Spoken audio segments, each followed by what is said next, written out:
7월 첫째 날부터 히브리서 말씀 보도록 하겠습니다. 히브리서 1장 1절부터 14절까지 말씀 제가 봉독해 드리도록 하겠습니다. 옛적에 선지자들을 통하여 여러 부분과 여러 모양으로 우리 조상들에게 말씀하신 하나님이 이 모든 날 마지막에는 아들을 통하여 우리에게 말씀하셨으니 이 아들을 만유의 상속자로 세우시고 또 그로 말미암아 모든 세계를 지으셨느니라. 이는 하나님의 영광의 광채시요 그 본체의 형상이시라. 그의 능력의 말씀으로 만물을 붙드시며 죄를 정결하게 하는 일을 하시고 높은 곳에 계신 지극히 크신 이의 우편에 앉으셨느니라. 그가 천사보다 훨씬 뛰어남은 그들보다 더욱 아름다운 이름을 기업으로 얻으심이니 하나님께서 어느 때에 천사 중 누구에게 너는 내 아들이라 오늘 내가 너를 낳았다 하셨으며 또다시 나는 그에게 아버지가 되고 그는 내게 아들이 되리라 하셨느냐. 또 그가 맏아들을 이끌어 세상에 다시 들어오게 하실 때에 하나님의 모든 천사들은 그에게 경배할지어다 말씀하시며 또 천사들에 관하여는 그는 그의 천사들을 바람으로 그의 사역자들을 불꽃으로 삼으시느니라 하셨으되 아들에 관하여는 하나님이여 주의 보좌는 영영하며 주의 나라의 규는 공평한 규이니이다. 주께서 의를 사랑하시고 불법을 미워하셨으니 그러므로 하나님 곧 주의 하나님이 즐거움의 기름을 주께 부어 주를 동류들보다 뛰어나게 하셨도다 하였고 또 주여 태초에 주께서 땅에 기초를 두셨으며 하늘도 주의 손으로 지으신 바라.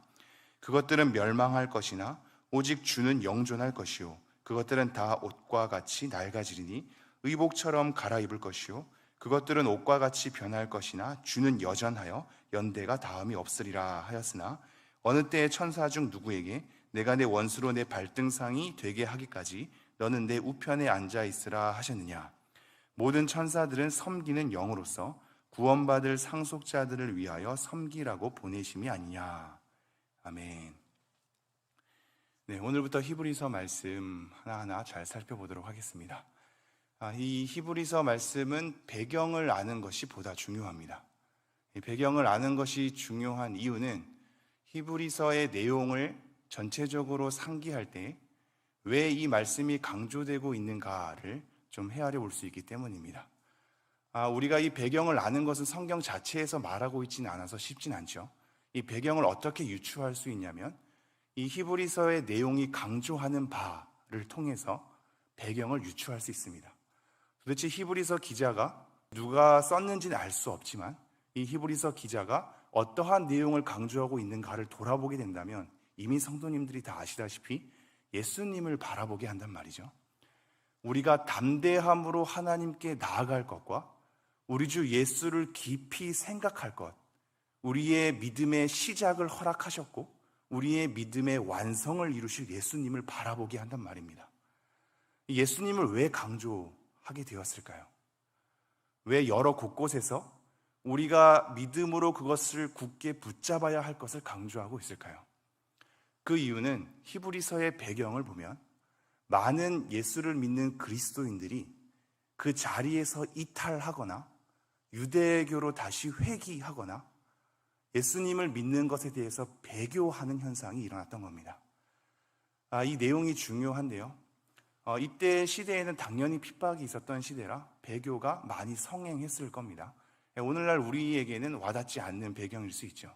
하지만 우리가 잘 우리의 마음을 들여다본다면 실질적으로 우리의 관계 속에서 배교라는 것으로 일어나진 않지만 우리의 삶을 볼 때 하나님을 과연 믿는가, 예수 그리스도를 과연 의지하는가에 대해서 의심스러운 삶의 흔적들을 보게 됩니다.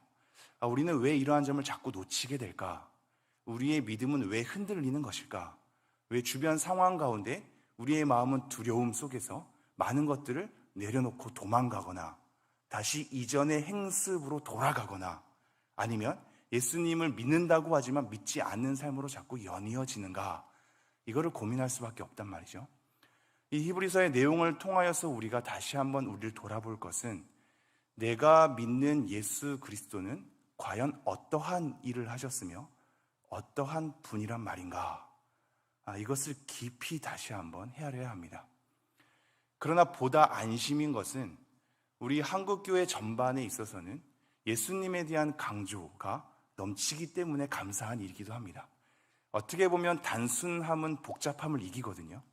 예수님이 과연 무슨 일을 하셨고 어떠한 분이신가를 세세하게 아는 것보다 나는 다 모르겠으나 오직 정답은 예수밖에 없다라고 외치는 이 단순한 외침이 모든 복잡함을 사실 이길 수는 있습니다. 그러나 그것이 능사가 아닌 것은 예수님께서 하시는 모든 일들에 대해서 세세하게 모른다면 우리가 단순하게 예수님, 아멘으로 외쳤던 이 우리의 믿음이 어느 순간 복잡한 우리의 삶 가운데 흔들릴 수 있기 때문입니다. 이 흔들림을 잡아주는 것은 내가 그렇게 외친 예수님께서 과연 어떠한 일을 하셨기 때문에 나는 담대할 수 있는가? 내가 믿는 예수님께서 어떠한 분이시기에 나는 내가 믿는 이 믿음에 대해서 의심하지 않고 나아갈 수 있는가? 이걸 확인하게 된단 말이죠. 그러므로 여러분께서 이미 예수 그리스도가 정답인 걸 아신다면 그 정답이 우리 가운데 어떻게 펼쳐졌으며 어떠한 일을 하셨기에 우리가 안심할 수 있는가를, 어떠한 일을 하셨기에 우리의 죄악에도 불구하고 담대하게 하나님 앞에 나아갈 수 있는가를, 어떠한 일을 하셨기에 이미 미래에 불안하게 놓인 우리의 삶에도 불구하고 그 미래에 여러 가지 장애물이 있다 할지라도 우리는 굳건하게 설 수 있는가를 이 히브리서 말씀을 통해서 확인하셔야 됩니다. 이 히브리서 말씀을 통해서 우리의 흔들리는 마음을 붙잡으시고 하나님께 담대히 나아가야 할 이유를 찾으시고 우리가 믿는 예수 그리스도가 얼마나 확실하게 그리고 단번에 모든 복잡함을 예수 그리스도께서 다 안고서 해결하는가를 확인하면서 우리의 믿는 믿음을 더욱더 굳게 잡아매셨으면 좋겠습니다. 제가 1절 말씀 다시 한번 읽도록 하겠습니다. 옛적의 선지자들을 통하여 여러 부분과 여러 모양으로 우리 조상들에게 말씀하신 하나님이, 이 1절부터 사실 중요한 대목인데요. 하나님은 옛적부터 말씀하신 하나님입니다. 우리는 이 말씀하신 하나님을 경험하지 않아서 자꾸 당황하게 되죠. 그러나 하나님은 말씀하신 하나님입니다. 어떻게 말씀하냐면 옛적부터 여러 선지자들을 통하여서 여러 부분과 여러 모양으로 말씀하셨습니다. 여러 환상이나 꿈을 통해서, 천사들을 통해서, 아니면 직접적으로 여러 가지 또 선지자들을 통해서 다양한 기적과 이적을 베푸시며 그렇게 말씀하셨단 말입니다. 이 대목도 확인하는 것이 너무나 중요한데요. 왜냐하면 구약에 있는 말씀을 그대로 가져와서 오늘날에도 꿈과 환상과 기적과 이적으로 우리에게 말씀하기를 우리가 그것을 사모하기 때문입니다. 그러나 이 하나님의 계시에 대한 방법을 잘 헤아려 보면 구약에서 그렇게 일한 대로 신약에서 동일하게 일하시지 않습니다. 신약에서는 또 다른 방법으로 일하시고 하나님의 특별한 계시를 종결하시거든요. 이거에 대한 이해가 없으니 자꾸 구약에서 나타난 기적과 환상과 꿈으로 오늘날에도 동일하게 일하시기를 원한단 말이죠. 물론 하나님께서는 오늘날에도 그렇게 우리에게 울림을 주실 수는 있습니다. 그러나 성경과 같은 특별한 계시를 주실 수는 없는 것은 성경은 완성되었기 때문입니다. 이걸 이해하지 않는 이상 우리는 계속 새로운 계시를 원하고 성경은 들여다볼 필요를 없게 생각하겠죠. 1절에 보면 하나님은 구약부터 이러한 모양으로 말씀하셨다. 그런데 2절에 여러 가지 내용이 바뀌죠. 이 모든 날 마지막에는 아들을 통하여 우리에게 말씀하셨으니 이 아들을 만유의 상속자로 세우시고 또 그로 말미암아 모든 세계를 지으셨느니라. 이 아들이 어떠한 분인가를 이제 1장부터 등장시키고 있거든요. 모든 대부분의 서신은 이 요한 1서를 빼놓고는 다 인사를 하거든요. 인사를 하고 저자가 누군지 밝히고 수신자가 누군지 밝히는 편지의 형식을 잘 띈단 말입니다. 그러나 히브리서는 본격적인 내용부터 등장합니다. 과연 우리가 믿는 예수 그리스도가 누군가 비교할 수 없는 위대한 하나님과 동일한 분이다. 이것을 밝히기 위해서 계속 내용을 살핀단 말입니다. 이 모든 날 마지막에는 아들을 통하여 우리에게 말씀하셨다. 구약에서 그렇게 말씀하신 하나님께서는 신약에서 예수 그리스도를 통하여 말씀하셨다라고 얘기를 하고 있는 거죠. 그리고 이 아들을 만유의 상속자로 세우셨다. 이거는 무엇을 의미할까요? 만유의 상속자란 얘기는 이 만유를 예수 그리스도께서 담당하시고 다스린다는 얘기 아니겠습니까? 우리가 믿는 예수님이 단순히 내 개인적 죄의 해결 정도가 아니라 만유를 다스리시는 분이란 말이죠. 그래서 또 그로 말미암아 모든 세계를 지으셨느니라. 그가 만유를 담당할 수 있는 것은 사실상 만유를 그가 만드셨기 때문입니다. 우리는 성부 하나님께 모든 창조에 대한 일들을 영광을 돌리나 사실 삼위일체 하나님은 분리될 수 없습니다. 같이 이 일을 하셨거든요. 3절, 이는 하나님의 영광의 광채시요 그 본체의 형상이시라. 그의 능력의 말씀으로 만물을 붙드시며 죄를 정결하게 하는 일을 하시고 높은 곳에 계신 지극히 크신 이의 우편에 앉으셨느니라. 이미 다 우리가 아는 말씀인데 계속적으로 확인해 주시죠. 우리가 믿는 예수님이, 우리가 주로 섬기고 우리 교회의 머리 되신 예수님이 어떠한 분인가, 이거를 자꾸 알아야 내가 믿는 믿음이 단순한 믿음이 아니구나, 그냥 나자빠져 뒹굴어지는 믿음이 아니구나, 나를 붙들어 매시는 예수님은 생각보다 크시구나, 훨씬 뛰어난 분이구나, 이걸 알아야 그를 믿고 따르는 나도 단순히 넘어지진 않겠구나를 자꾸 확인할 수 있단 말입니다. 그래서 다시 한번 3절을 보면 이는 하나님의 영광의 광채라고 얘기합니다. 하나님의 영광을 나타낼 수 있는 분, 이게 사실 우리의 삶의 소망이기도 하지 않습니까? 하나님을 더욱더 하나님 되게 할 수 있도록 드러내게 하는 역할, 이게 예수님의 역할이었고 예수님을 본으로 삼는 우리의 역할이 되어야 합니다. 어떠한 선한 일을 할 때 저 사람 참 괜찮다, 저 성도님 참 선한 분이다 라고 우리가 등장하기보다는 우리를 통하여서 하나님의 영광을 비추는 것이 우리의 삶의 목적이 되어야겠죠. 예수님께서는 존재 자체가 하나님의 영광을 나타내시는, 하나님의 영광을 비추시는 분이라고 얘기합니다. 그러면서 그는 그 본체의 형상이라, 마치 하나님을 도장 찍은 것처럼 하나님을 나타낼 수 있는 분, 이게 본체의 형상이란 표현입니다. 그리고 그의 능력의 말씀으로 만물을 붙드시며, 예수님께서 어떻게 하신다고요? 만물을 붙드신답니다. 이게 단순히 먼 나라 이웃 나라의 내용으로 그냥 넘어갈 내용이 아니죠. 지금 예수님께서는 우리의 죄를 사해 주신 다음에 그 일을 종결해서 아무것도 안 하고 지켜보시는 분이 아닙니다. 만물을 붙잡고 계십니다. 호흡하는 모든 것들을, 하나님 앞에 살아있는 모든 것들을, 사도행전의 내용에서 나오죠. 그 모든 것들을 붙드시는 분이란 말입니다. 그러므로 우리에게 예수님이란 존재는 과거의 나의 죄를 해결하시고 나를 구원을 하신 분 정도로 끝나는 게 아니라, 그 구원이라 함은 끈질기게 우리를 미래를 향하여서 올바르게 나아갈 수 있도록 붙드시는, 그 붙드심이 있단 말입니다. 우리가 오늘도 하나님을 찬양할 수 있는 것은 여전히 하나님은 신실하기 때문입니다. 우리의 상황과 처지와 상관없이 하나님은 찬양받기 합당하신 분이기 때문에 우리는 그러한 하나님을 의지할 수 있죠. 마찬가지로 만물을 붙드시는 예수님 때문에 우리는 이 자리에 설 수 있습니다. 우리가 어떠한 공로를 취해서가 아니라 예수 그리스도가 만물을 붙드시기 때문에 우리는 설 수 있죠. 그거 바라보고 가는 겁니다. 예수님의 보혈을 의지한다는 것은 예수님의 이루신 그 이루심이 우리의 미래까지도 다 책임질 수 있기 때문에 우리는 그 가운데 안심을 얻고 나아가는 겁니다. 예수님께서 그의 능력의 말씀으로 만물을 붙드시며 죄를 정결하게 하는 일을 하시고 높은 곳에 계신 지극히 크신 이의 우편에 앉으셨느니라. 죄를 정결하게 하시는 일과 하나님 우편에 앉으신 것, 그냥 앉아있는 게 아니겠죠. 이거는 하나의 장소가 아닙니다. 하나님의 권능으로 우리를 다스리는 자리란 말입니다.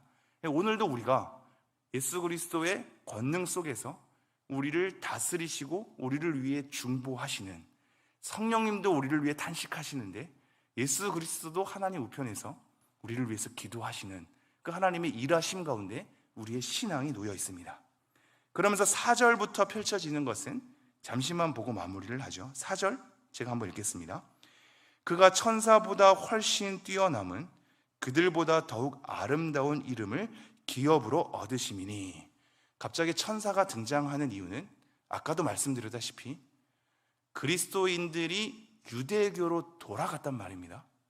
그런데 이 돌아간 결과 자체만 사실 중요한 게 아니고 왜 돌아갔냐가 중요하거든요. 예수님을 믿고 나서 기독교 역사 가운데서는 두 가지의 이단적인 흐름이 생깁니다. 첫 번째가 율법주의입니다.